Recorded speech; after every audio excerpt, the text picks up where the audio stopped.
All right, so this Knife Thoughts video is going to be on this knife, and this is the Vero Axon liner lock version.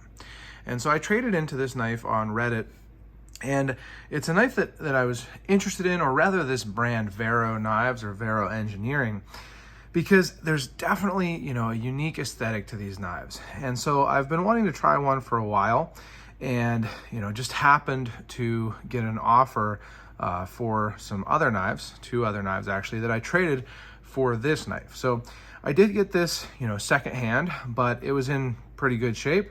And I have gotten the chance to use it a good bit since getting it. So I've carried it, used it, and even sharpened it, and have gotten a good feel for the knife. So this is the liner lock version of the Vero Axon. There is a frame lock version also, but I actually really like liner locks. I'm going to talk about that just a little bit more later when I compare this to some other knives. But these Vero engineering knives are known for being, really well made, and again, having this unique aesthetic. So you can see that this one has this interesting thumb slot, you might say. It's not the whole way through the blade. It's kind of like a, nail nick, or maybe a really, really wide long pull in a way. But that is to open the blade. So you can get your thumb in there and open it with a normal, slow roll, if you call it that, opening. But then with it being on the back also, you can do a middle finger flick. So middle finger flick it open with the slot on the back, but then it's also a front flipper. So you can see this corner here with the jimping allows you to front flip it. And really all of those work really well. So one thing I was always kind of, concerned about, didn't know if I would like on these Vero knives, was this thumb slot. So it's a lot different than what I think most companies do, which is create a hole through the blade. You don't have the hole the whole way through, so you can't get your thumb in there quite as much, or your, middle finger or whatever finger you flick it with from the back. But it actually seems to work really well, and I think part of that is because it is so smooth. But I never had any issues where my thumb slipped off of, the blade or anything like that. I did use this knife wearing gloves a little bit, working in my garden, and really never had any issue doing this slow roll. Now, the middle finger flick and the front flipper, I think, are mostly for fun, to be honest. I think that the slow roll is more practical, and so when I was actually using it, that's what I would use. But they all work really well, and I was actually pleasantly surprised by how much I do like this thumb slot, or finger slot, blade slot, whatever you want to call it. And I think that it does look really cool also. It's part of the unique aesthetic that these Vero knives have.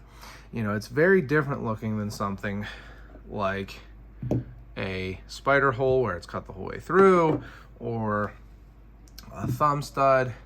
Very different looking and unique looking. It gives it kind of a almost futuristic type look, which is interesting, being that it is probably, the closest looking to a long pull on a traditional folding knife.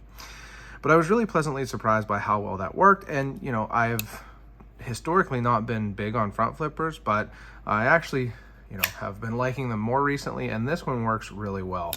You can get a good purchase on that because it does stick up above the handle there, and it is a 90-degree angle, which I like if I'm going to have a front flipper. And you can flip that open pretty easily.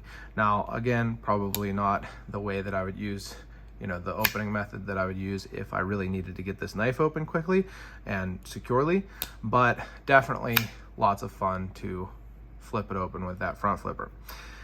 Now, another really big feature of these, besides their kind of unique aesthetic, is that they are so smooth, so kind of finely made. And this knife is super, super smooth. I did actually take this knife apart because it came with green micarta, I believe. No, black micarta scales, and came with these G10 scales as extra. But I did take it apart to switch these on. I've never had this type of G10, and I think it's pretty cool looking. I think it goes with the aesthetic.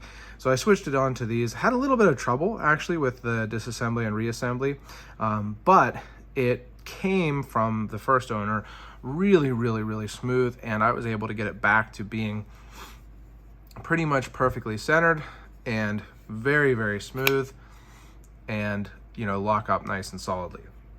So there's no blade play even when unlocked here, nice and solid. It locks up nicely. You can see there is a lock bar insert on that, and it locks up 40, maybe 50%, something like that. Very secure. You can also see that these have a serial number, and just really, really smooth. You can see that it is like truly drop shut smooth. So just unlock it, and as you turn the knife, it will close itself.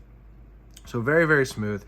It definitely, it has ball bearing pivots, but another reason for that is because it does have a ramped detent, or a detent ramp. So if you can see, hopefully right there, rather than just having the detent ball drop right off of the tang of the knife, there's actually a little cut out there that allows it to roll a little bit more smoothly. I'll see if you can see that there as it comes off. So it just makes it a little bit more smooth, and I think that they just do a good job of the design and the ball bearing pivots. So it's a very smooth knife, and like I said, I was going to give you a comparison. It's actually probably the smoothest knife that I have. Now, a liner or frame lock. I actually have some lockbacks that are probably rival it, but for a while that title was held by this knife, the Axial NZ, which is extremely smooth. I have adjusted this some, but very, very smooth. Kind of same deal, mostly drops itself closed, but I think that that title has been taken by the Axon. Oh, I kind of missed that there on the back finger flick. Now, I did, like I said, have to sharpen this knife. I was using it in the garden, and just kind of dulled it a little bit, and I did get a little bit of kind of marring there, just because of how the grind is. I probably could have been more careful, but just because that grind is kind of gradual there, I got a little bit of marring in sharpening it, but it sharpened pretty well. These have several different options of steels, and they're all super steels, so it's not an inexpensive knife, it's not a budget knife, but it's a very nice knife, and I have really enjoyed getting to check it out. I'm going to give you some size comparisons here to some kind of well-known EDC knives. I would say that this is a pretty good EDC size knife for most people. For me, I like the size of it. It might be a little big for some people. I know a lot of people prefer a 3-inch size blade. This is closer to 3.5 inches. So there is a Benchmade full-size Griptilian, and here is a Spyderco Native 5. So you can see that the Axon is a good bit bigger than the Native 5, similar in size to the Griptilian. And then a newer EDC classic, here is a Civivi Elementum, and you can see again that it's a good bit smaller than the Axon. So if you do prefer a knife in that smaller size, Vero does have some models that are a little smaller, but I really like the size of this Axon here. I think it's big enough that you can do pretty much everything you're going to do with a folding pocket knife, but not so big that it's inconvenient to carry, which when you get bigger than 4-inch blade, at least, it starts to be kind of inconvenient, even for me. And that's not to say that I don't like to carry knives of that size, but it is a little bit of a trade-off. So I think that this knife is really cool. I'm actually really looking forward to checking out their booth at Blade Show. So hopefully, I think this video will come out before Blade Show, but I'm really looking forward to that because I know they have some new things coming out. So definitely interested in checking out more of their knives. They certainly have a cool aesthetic that I appreciate. And again, this is the Vero Axon liner lock version. If you've enjoyed this video, make sure you give it a thumbs up. You can leave any comments below. Subscribe to my channel, click the bell, and select all so you know when I post new videos like this.